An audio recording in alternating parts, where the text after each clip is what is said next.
Third one is list box. List box control is used to display a list of choices to the user. List box allows the user to select one or multiple items from the list. This can be controlled by using the multi-select property of the list box in the properties window in design mode. The multi-select property of the list box control has three sections: single, multiple, then extended. If you chosen the single mode, the value is 0. So only one item can be selected from the list in single mode. Then multi means the value will be 1. Then multiple items can be selected by clicking the items using the mouse. Extended means value will be 2.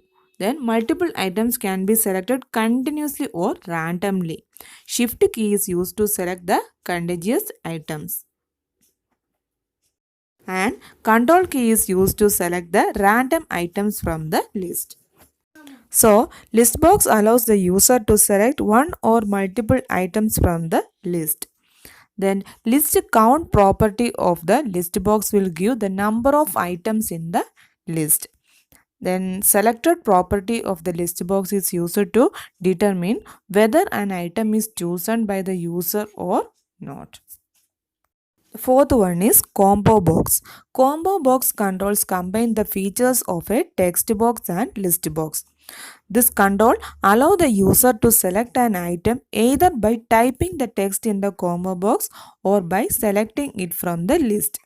This is controlled by the style property of the combo box. Then the main difference between combo box and list box is that list box limits the input to what is displayed in the list, while combo box allows the user to add items to the list. Also, combo box saves the space in the form since the items are displayed as a drop down list. The combo box control style also can be classified into three as drop down combo, symbol combo, and drop down list. Text property of the combo box is used to find the items selected or entered by the user. So, the important points learned in this chapter are the commonly used selection controls in VBR: option button, list box, checkbox, and combo box. The selection control allows the user to choose one or more items from the displayed option.